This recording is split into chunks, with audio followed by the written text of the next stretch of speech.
A palavra que o Senhor colocou no meu coração é uma extensão do que nós fomos ministrados ontem. Quem esteve ontem no centro de convenções lá na Estrada da Posse? Eu sei que você recebeu a bênção de Deus lá. Você que trabalhou, você que ajudou. Inclusive eu quero parabenizar os diáconos, que foram 10 lá no evento, assim, foi tremendo. E transmitir o elogio da administradora do salão. Alguém ouviu o elogio que ela deu? Quem ouviu aí? Ela disse que nossa igreja foi uma igreja assim muito organizada, que já tiveram vários eventos de várias igrejas lá, e é uma bagunça, fica tudo sujo, tudo no chão, lixo para lá, lixo para cá, eles ficam perdidinhos, e o nosso evento foi muito tranquilo, organizado, um povo ordeiro, um povo limpo. Agora você imagina um pastor, o que a gente sente quando ouve uma coisa dessa a respeito dos seus obreiros, das suas ovelhas? Eu me sinto o quê? Orgulhoso. Estamos no caminho. Então, as cobranças que a gente faz aqui a você, elas repercutem, para que o espaço que a gente tiver, e até no nosso, a gente mantenha esse compromisso de ser ordeiro, de ser organizado, de ter culto, reuniões, eventos. Eles ficaram assim, puxa, que a gente pegou, recolheu todas as mesas, todas as cadeiras, botamos num canto. Isso para nós já é uma coisa normal, mas para eles ficaram admirados, que as pessoas vão lá, usa, vai embora, larga tudo sujo de qualquer maneira, não faz nada. Então, eu parabenizo a equipe aí da diaconisa Deise. Quando a gente tem que chamar atenção, a gente chama, então quando tem que elogiar, a gente também tem que dizer nota 10. De novo, nota 10 para os diáconos. Glória a Jesus. Então a palavra é uma extensão de ontem, com outras características, mas também eu vou falar do evangelho radical. Você está numa igreja que acredita no evangelho radical, que ama a palavra, que ama o compromisso, que ama a responsabilidade. Por isso, de vez em quando você é cobrado. Você é cobrado porque nós amamos você, porque nós temos responsabilidade espiritual sobre a sua vida. Você não está aqui fazendo número. É mais uma cabeça para contar. Não, você é ovelha do Senhor e você merece o nosso carinho, nosso apoio e cajadada pastoral quando for necessário. O evangelho radical ensina muita coisa, mas dessas muitas coisas que o evangelho radical ensina, eu separei aqui, deixa eu ver, 1, 2, 3, pelo menos. Só foi o que Deus colocou no meu coração. Está lá, ó. Vocês estão lendo aí? O evangelho radical ensina, primeiro, o quê? Arrependa-se dos seus pecados. 2, entre pela porta estreita. 3, obedeça o quê? Os mandamentos. Existem muitos outros números que eu poderia falar, mas eu vou dividir essa mensagem em 3 tópicos apenas, que é o que a gente aprende no seminário. Quem vai fazer seminário, estuda, sabe que se você fizer um sermão grande demais, às vezes não tem tanto efeito quanto um sermão compactado, uma mensagem específica para o coração. Então, deixa eu falar uma coisa para você. No livro de Atos dos Apóstolos, capítulo 3, versículo 19, está assim: arrependei-vos, pois, convertei-vos, para que sejam... deixa como estava. Mexeram aí? Abaixou sozinho. É isso que deve estar acontecendo. Ele sozinho está... Acho que está indo um capiroto ali abaixar o som. Não é possível. Só para me perturbar. Ah, soltou, viu? Eu falei, ele soltou. É que o retorno. O problema é o retorno. Que aí na frente eu estou escutando nada. Sai! Pronto. Estou brincando, irmãos. Vamos lá, só para ver se vocês estão ligados. Arrependei-vos, pois, e convertei-vos, para que sejam apagados os vossos pecados, e venham assim os tempos do refrigério, pela presença do Senhor. Então, o Evangelho radical ensina sobre arrependimento. Toda pessoa que entra na igreja, que faz parte do corpo de Cristo, ele tem que entender que tem que viver uma vida em arrependimento, tanto quando ele começa e quando ele caminha. Por que viver uma vida de arrependimento? Porque no percalço, ou melhor, no percurso da fé, da caminhada cristã, é possível que haja acidentes. Que acidentes são esses? Situações.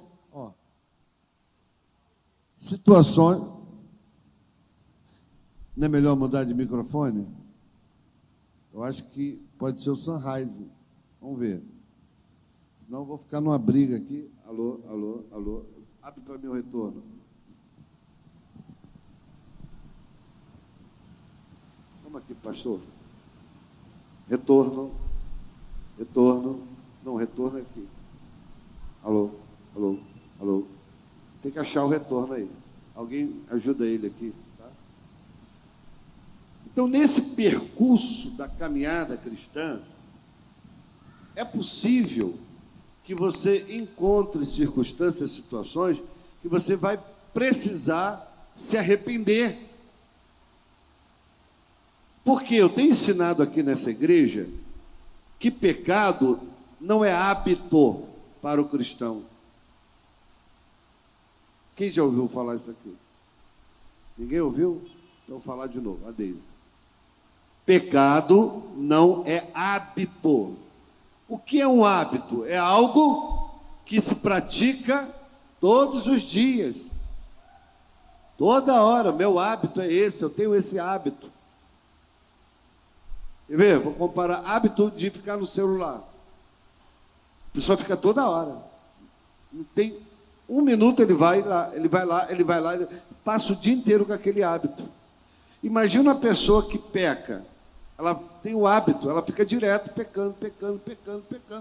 Fala palavrão, faz coisa errada, bate nos outros, grita, magoa, machuca, e é o tempo todo exalando um mau humor, amarguras, e vai machucando, e vai fazendo, adultério, prostituição, não sei o quê, não sei o que lá, hábito. Mas o cristão que peca, ele peca por acidente, não por hábito. O nosso hábito é viver um estado de separação do mundo, do pecado, das coisas que não nos fazem bem, e nós ficamos nos monitorando quase que o tempo todo, porque o Espírito Santo está em você. E o Espírito Santo que está em você, ele te ajuda a você se auto-monitorar para não viver na prática do pecado. Lá numa das cartas de João, 1 João, 2 João, 3 João, eu acho que na primeira, diz que o Filho de Deus não vive no pecado, na prática do pecado. Quem é filho de Deus não peca, não vive na prática. Mas nós pecamos? Possivelmente. Mas não é hábito. É um acidente. Então, eu vou viver uma vida de arrependimento, por quê? Eu posso hoje ter feito algo que não agradou a Deus. Eu vou me arrepender.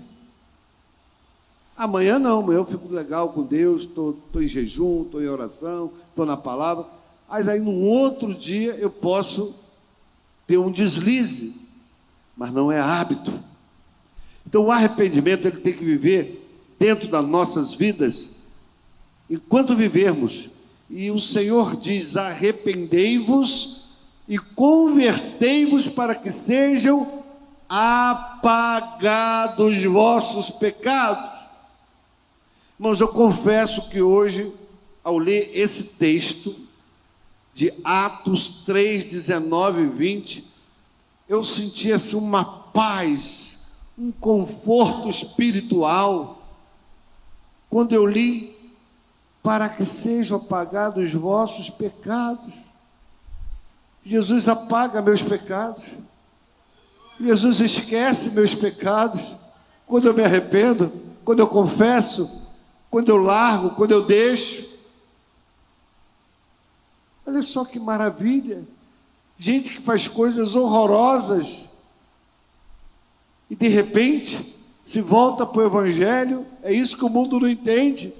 Vai lá, se arrepende, busca o Senhor, porque o arrependimento é você deixar de praticar o que você praticou, é você confessar que é fraco e falho, e o Senhor te recebe, te perdoa, te abraça e passa uma esponja no seu pecado, no seu erro. Quem gosta disso aqui, dessa palavra, de ser apagado? Então você não tem que ficar se autoacusando. Você tem que entender que o Senhor já te libertou do passado. O teu passado é uma página virada. Porque o diabo, o acusador, é que fica lá: lembra que tu fez isso? Lembra que tu fez aquilo? Jesus já me libertou. O sangue já foi derramado e eu já fui perdoado, renovado, abençoado.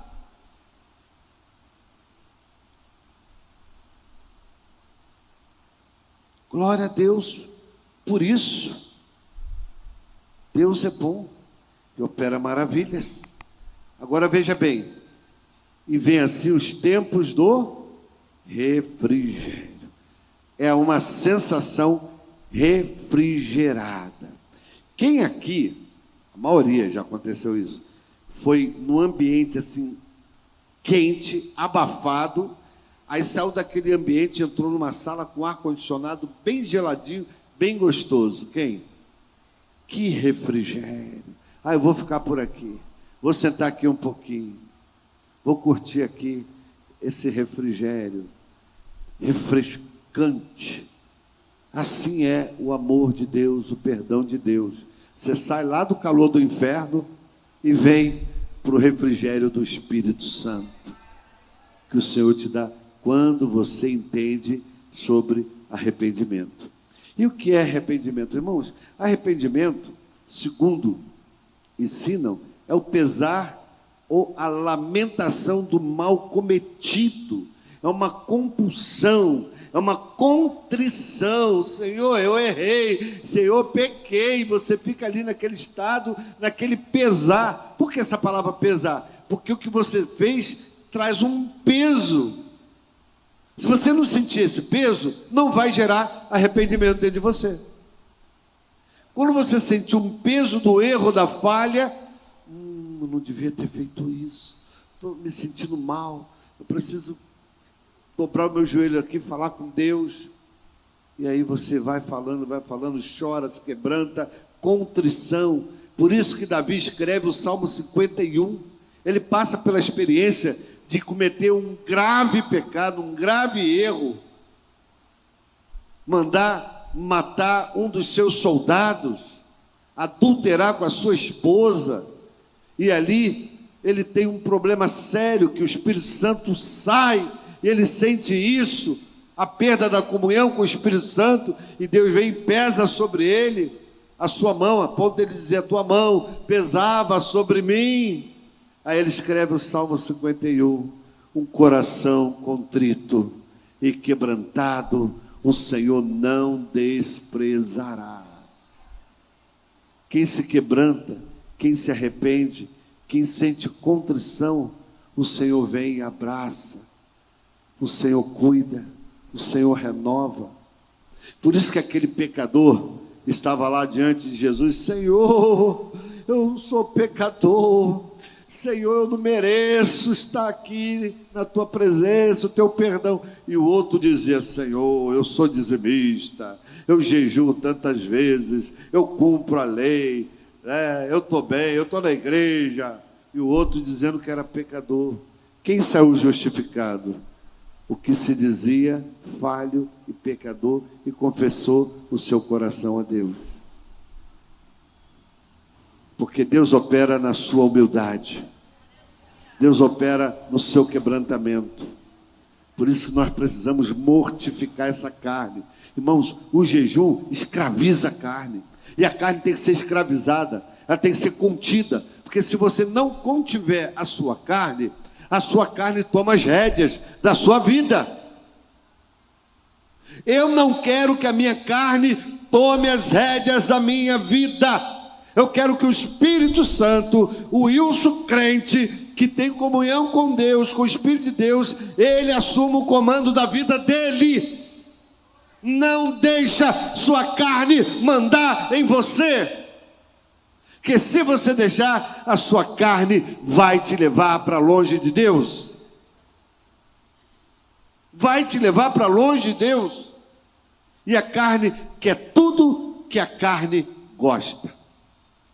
Por isso o nome recentemente do que aconteceu aqui no Rio de Janeiro: Carnival, que é carnaval, festa da carne.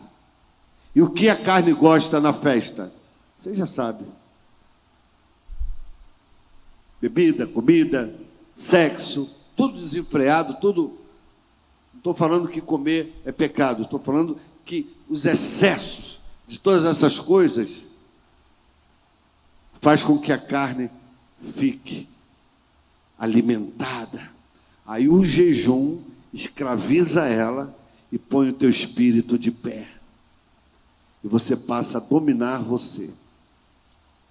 Por isso que a expressão de Deus: domine o homem.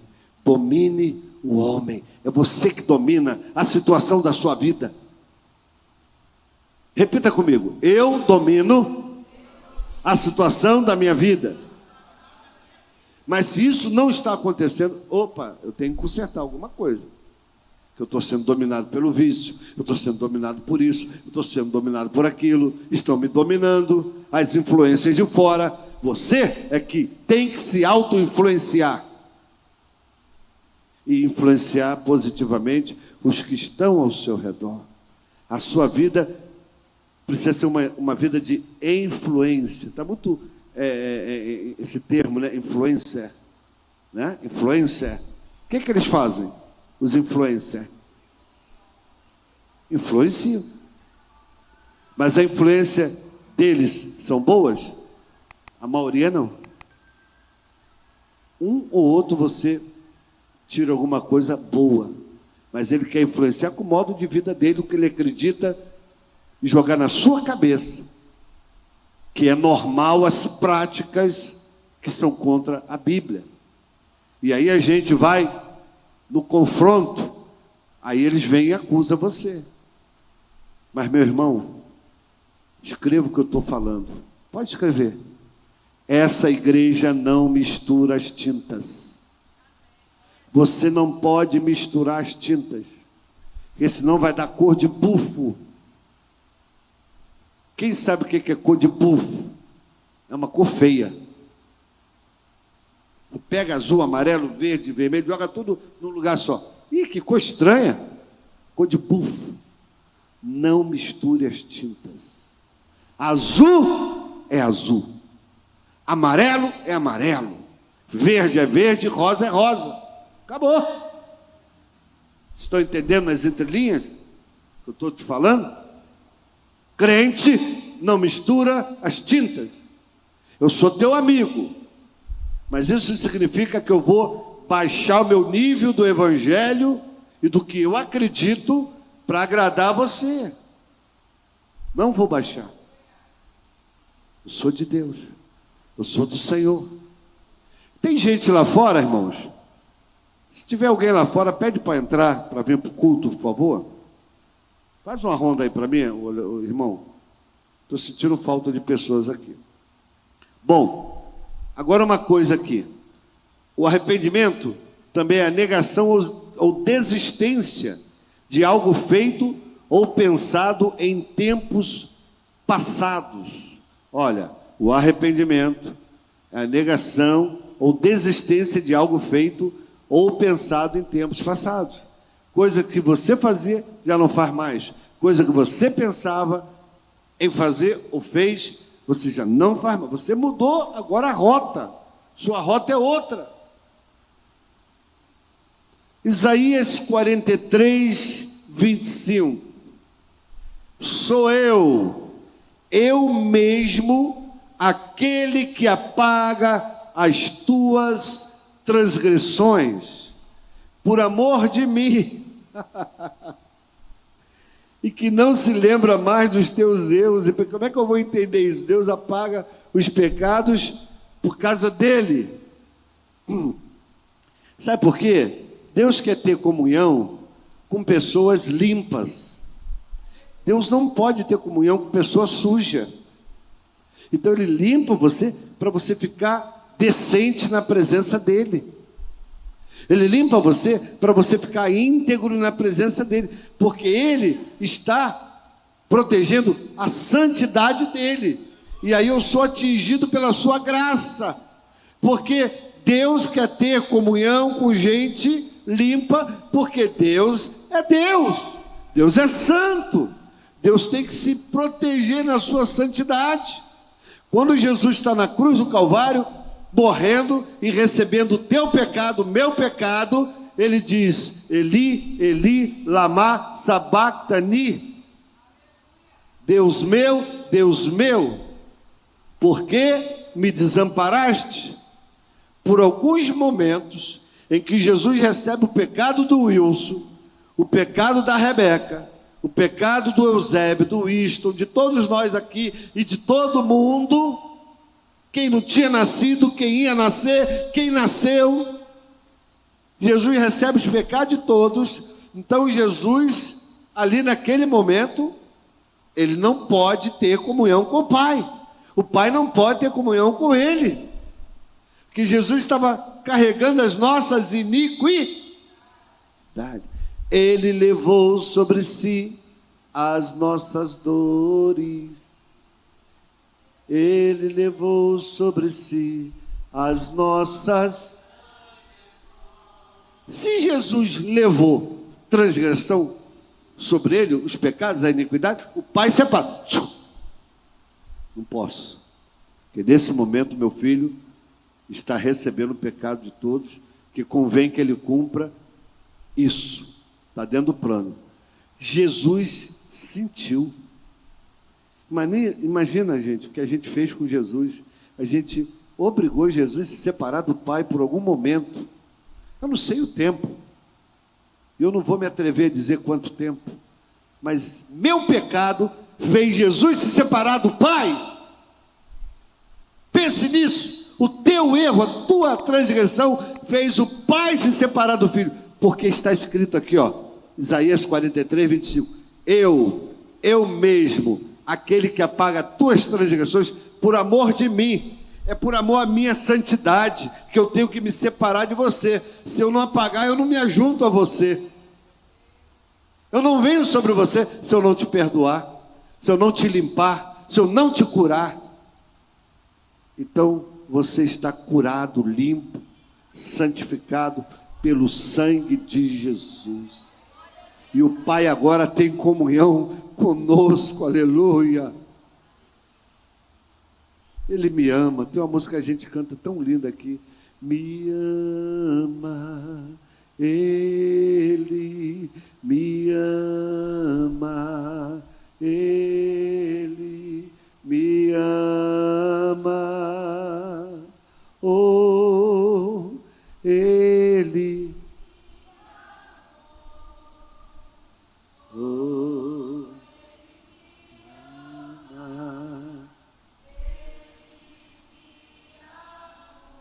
esse perdão, essa limpeza, esse apagar dos pecados, é porque Ele nos ama também. Você recebeu o amor de Deus quando se converteu. E você que ainda não entregou sua vida a Cristo, você pode receber o amor de Deus, esse perdão, esse apagar de pecados. É uma página que é virada, se torna branco como a lã, mediante o arrependimento, confissão e abandono da prática do pecado. Aquele que se arrepende e deixa, alcançará misericórdia.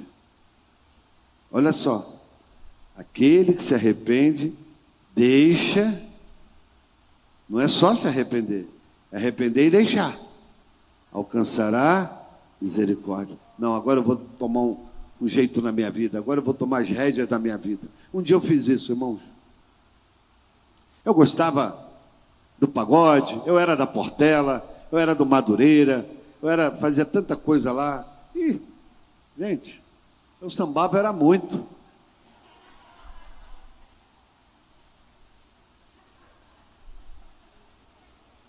Só no pecado, só no pecado. É que eu não gosto de contar algumas coisas para minha família não se assustar.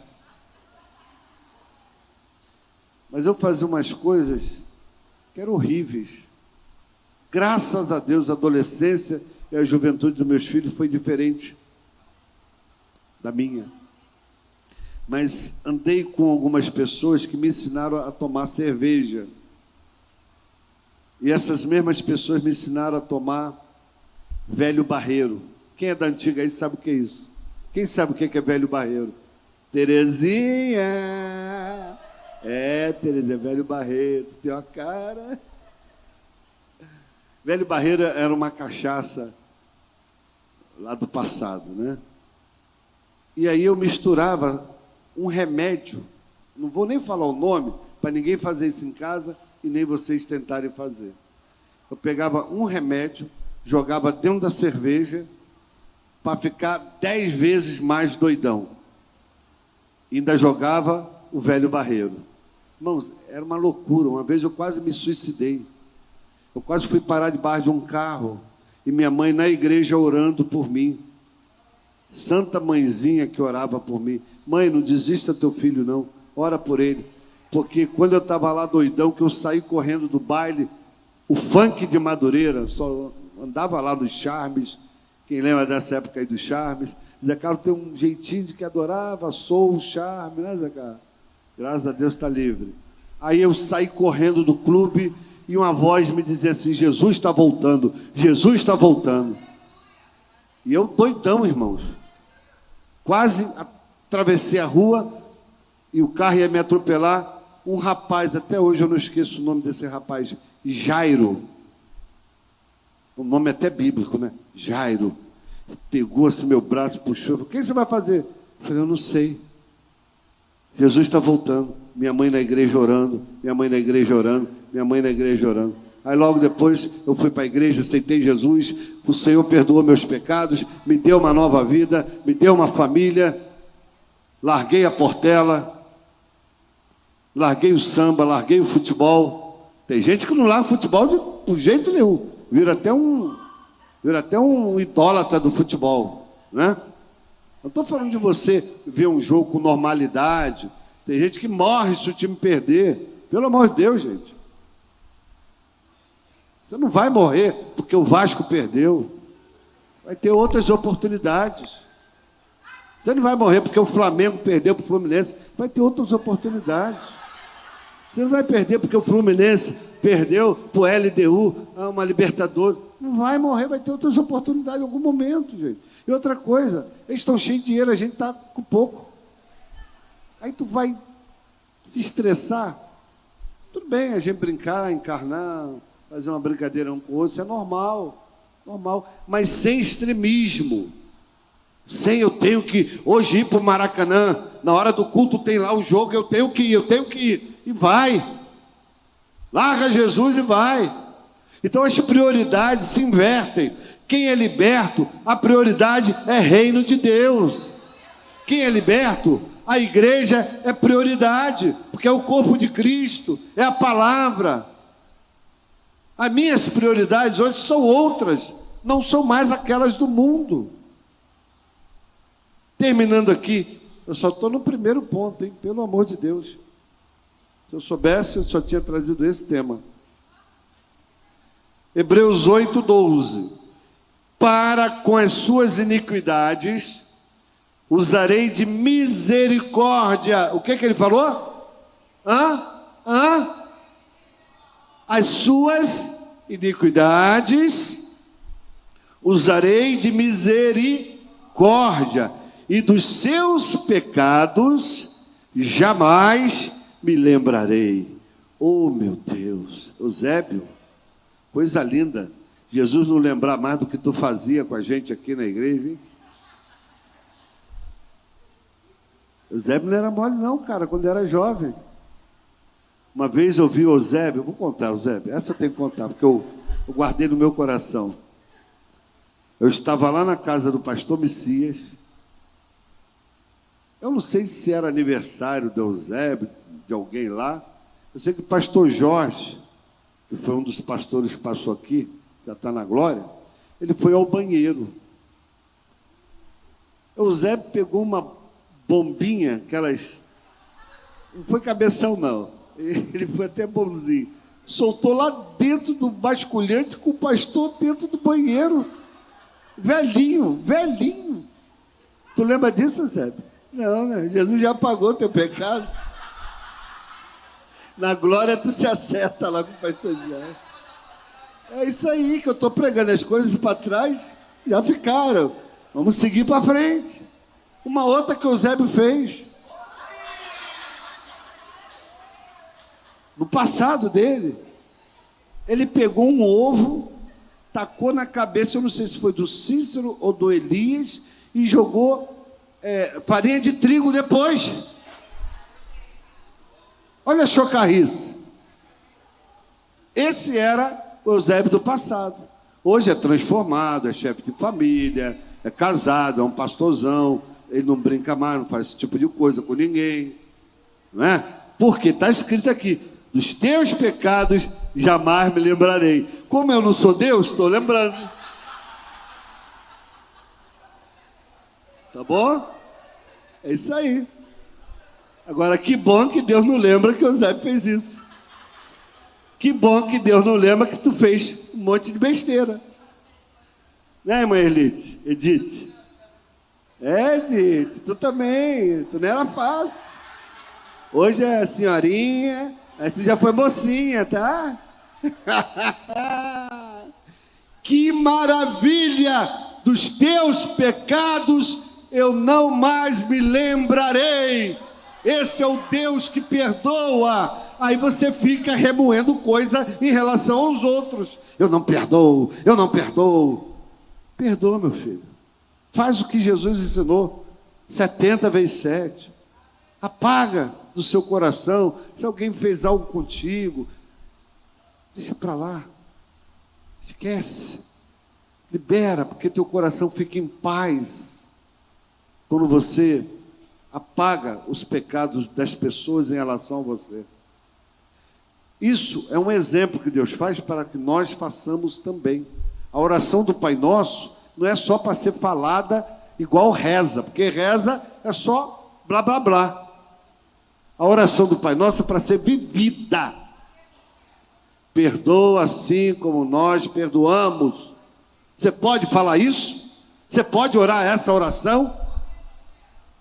Eu perdoei meu marido, eu perdoei minha esposa, eu perdoei meu tio, minha tia, minha avó, minha sei lá o quê.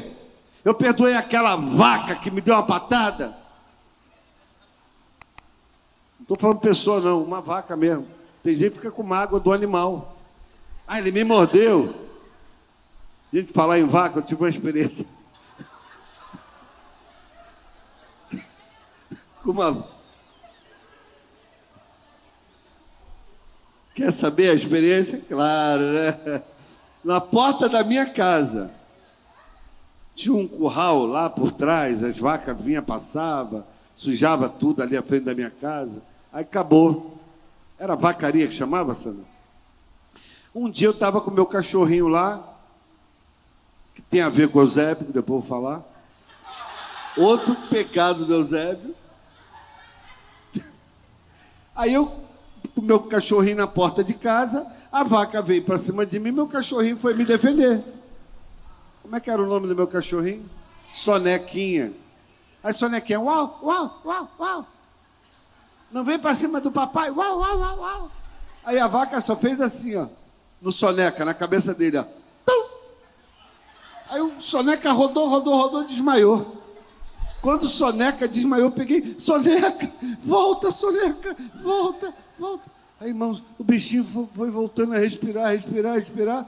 Aí entrou correndo e a vaca ficou lá. Eu perdoei aquela vaca, irmão. Eu podia ter ficado com mágoa, pegado um pau. Aí o Soneca um dia morreu. Pensa na minha tristeza. Alguém já perdeu um animalzinho? Você vai machucar alguém que perdeu um animalzinho? Porque o animalzinho é quase membro da família. Aí o Eusébio chegou lá em casa. Soneca morreu, né, bicho? Eu sou coveiro. Eu vim aqui fazer o enterro dele. Vamos pegar uma vela, vamos botar lá fora. Caçoando do meu Sonequinha. Tu lembra disso, Zébio? Zébio, pelo amor de Deus. Márcia, tu lembra? Ah, Márcia lembrou. Como eu não sou Deus, eu lembrei. Mas Deus já te perdoou. Para vocês verem. Hebreus 8, 12. Para com as suas iniquidades usarei de misericórdia. Dos seus pecados jamais me lembrarei. Eu tenho 10 minutos para falar os outros 2 pontos. Então, eu vou usar 5 para um e 5 para o outro. Segundo ponto do Evangelho radical é entrar pela porta estreita, irmãos. A Bíblia diz em Mateus 7, de 13 a 14, entrai pela porta estreita, porque larga é a porta, espaçoso o caminho que te conduz à perdição. Olha só, a porta larga é espaçosa e vai te conduzir à perdição. Nós já ouvimos muitas mensagens sobre porta larga, e eu acho que os pastores deveriam voltar a falar da porta larga e da porta estreita, porque a estreita só passa quem renuncia, só passa quem está ali com o Senhor mesmo. O pecado não entra. E diz ainda o texto: espaçoso é o caminho que conduz à perdição, e muitos são os que entram por ela. Isso é o que mais me dói na alma. Evangelista, ei, tu tem que ler isso de novo, cara. Muita gente está se perdendo e você está evangelizando? A igreja, como evangelizadora, está fazendo o seu papel. Muita gente se perdendo. Muitos estão na porta larga, vivendo uma vida de largueza, vivendo no pecado, na iniquidade, na luxúria, no compromisso com o mundo, amigo do mundo. E a palavra diz que aquele que se constitui amigo do mundo, ele é inimigo de Deus. Essa gente da porta larga são inimigos de Deus. E alguém tem que ir lá falar para ele: olha, você está se tornando inimigo de Deus. Você não quer ser amigo de Deus hoje? Você não quer estender a mão para Ele? Você não quer aceitar no seu coração as mãos deles estendidas para você ser amigo de Deus? Tem uma canção que diz: não existe nada melhor do que ser amigo de Deus. E quem é amigo de Deus está na porta estreita. Quem é inimigo de Deus está na porta larga. Misericórdia. Por isso, eu leio com você ainda Lucas 9, 23 a 26, que diz assim: e dizia a todos: se alguém quiser vir após mim, Negue-se a si mesmo. Negue-se o quê? Diga, negar-se a si mesmo é entrar pela porta estreita. O que é negar-se a si mesmo? É você muitas vezes abandonar a sua vontade em detrimento à vontade de Deus e à vontade de outro. Eu me nego a mim mesmo para salvar alguém, para ajudar alguém. Eu tiro da minha despensa, estou me negando a mim mesmo para repartir com alguém. Eu estou tomando a minha cruz. Eu estou seguindo a Cristo. Hoje está vindo um monte de música na minha cabeça. Aquela música que diz, eu estou seguindo a um lugar mais alto do estado de luz. Vejo tudo. É você abandonar o passado, é você seguir para Deus, negar-se a si mesmo, tome a sua cruz e siga-me. Mas de bispo, o senhor vai falar de cruz aqui nessa igreja? A gente quer ouvir palavra de prosperidade, a gente quer ouvir palavra de sucesso. O senhor precisa falar palavras que geram mais esperança na nossa vida. Esperança, tudo bem. Agora tem gente que só quer ouvir palavra de positivismo, mas as bases não são tratadas. E o sucesso vem quando a sua base está resolvida, quando as suas raízes estão fincadas no evangelho radical. O que eu falei? Suas raízes estão fincadas no evangelho radical, que é a palavra de Deus. Aí eu vou ter prosperidade, eu vou alcançar o melhor desse mundo, dessa vida. Eu sempre cito o Salmo 84, 10 e 11. O Senhor é um Deus, é um sol, escudo, não negará bem algum aos que andam corretamente. Quer prosperar? Anda corretamente. Mas você está ouvindo outra coisa sobre prosperidade. Ninguém fala que você tem que ser correto para prosperar. Te fala outra coisa. Você vai ter muito dinheiro, mas você tem que dar o teu tudo. É isso que você está ouvindo por aí. Eu não estou dizendo que você semear, plantar, não vai te trazer resultado. Vai. Mas o carro-chefe de alguns lugares por aí afora é o dinheiro. Mamon é o Deus. Não se assuste que eu vou falar. Quiser escrever? Escreva. Mamon é o Deus de muitas igrejas. Vou trocar, que se aplica também. Eu falo isso com autoridade, porque eu me conheço. E eu posso falar, porque eu tenho liberdade em Deus para falar. Mamon é o Deus de muitos pastores. Infelizmente.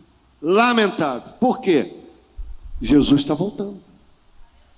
E está multiplicando a iniquidade. A corrupção entrou na igreja evangélica. Poucas, raras igrejas pregam o evangelho radical. E eu sou muito feliz por Jesus ter me colocado numa igreja que prega o evangelho radical. Não só eu, mas todos que vêm aqui dos pastores do presbitério pregam o evangelho radical. Acreditam nesse evangelho que não é meu, é do Senhor, que tem compromisso com vida, com santidade, com perdão, com abandono da prática da iniquidade, do pecado. Eu falei aqui dos dois casais, Jorge, Indiana, e Luciano e Fátima. Estão colocando a vida em ordem, porque é assim que o crente faz. A igreja tem que amar, a igreja tem que abraçar, A igreja não pode excluir, a igreja tem que trazer para cá, o meu abraço aqui. Ah, ele está com a vida errada, vamos lá, vamos conversar, vamos influenciar para eles serem pessoas melhores, para eles entrarem na nossa. Mas tem igreja não, quer logo botar para fora. Eu não tenho que ser radical com as pessoas, expulsando elas da igreja. Eu tenho que ser radical com o pecado e com o diabo. Com o diabo eu tenho que ser radical. Com as pessoas eu tenho que amá-las.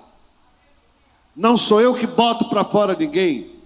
Se não quer viver a palavra, a própria palavra vai causar constrangimento nas pessoas e elas vão embora. Porque se ela não quer viver a palavra, ela não vai suportar ouvir a palavra. Eu não consigo entender uma pessoa que vem à igreja tantos anos e ouve tanta pancada da palavra de Deus e gosta de vir ouvir de novo. Se ela gosta de ouvir é porque a palavra está entrando na alma dela. Vai produzir fruto. Vai produzir fruto. Vai produzir fruto. Mas a gente às vezes quer ser radical com os irmãos. E não é radical com o pecado, com o diabo. Porque que aproveita o homem granjear o mundo todo, perdendo-se ou prejudicando-se a si mesmo. Porque qualquer que de minhas palavras, Lucas 9, 23 ao 26. Falta 4 minutos. Porque qualquer que de mim e das minhas palavras, dele e das palavras dele, são duas coisas. O que eu falei? Duas. Olha o que Jesus disse. Qualquer que de mim, eu, pessoa, Jesus, e das minhas palavras, o que ele fala, se envergonhar, dele se envergonhará o Filho do Homem, quando vier na sua glória e na do Pai e dos santos anjos. Sabe por quê? A pessoa está dando a senha para Jesus. Senhor, toma a senha aí. Pode me botar para fora. Pode me excluir do teu reino. Qual é a senha? Se envergonhar dele. Se envergonhar da sua palavra e do próprio Jesus. Aí eu digo uma coisa. Sabe qual é a palavra de Jesus? Se envergonhar das minhas palavras. Sabe quais são essas minhas palavras? Os mandamentos. Que é o terceiro tópico que eu termino. Obedeça os mandamentos. O Evangelho Radical ensina a gente a obedecer os seus mandamentos. João 14, 15. Se me amais, guardai os meus mandamentos. Ou guardareis os meus mandamentos. João 14, 21. Quem tem os meus mandamentos e lhe obedece ou os guarda, esse é o que me ama. Aquele que me ama será amado pelo meu Pai, e também o amarei e me revelarei a ele. O Senhor se revelou a muitos nas Escrituras, porque essas pessoas amavam o Senhor. Daniel amava tanto o Senhor. Daniel se punha 3 vezes de joelho, em intercessão, porque Daniel queria ter intimidade com o Pai. Isso gerou um amor no coração de Daniel pelo Pai. E o Pai se revelou a ele, mandou o anjo dizer: eu vim por causa das tuas palavras, porque desde o dia em que aplicaste o teu coração a orar, eu determinei ordens sobre ti.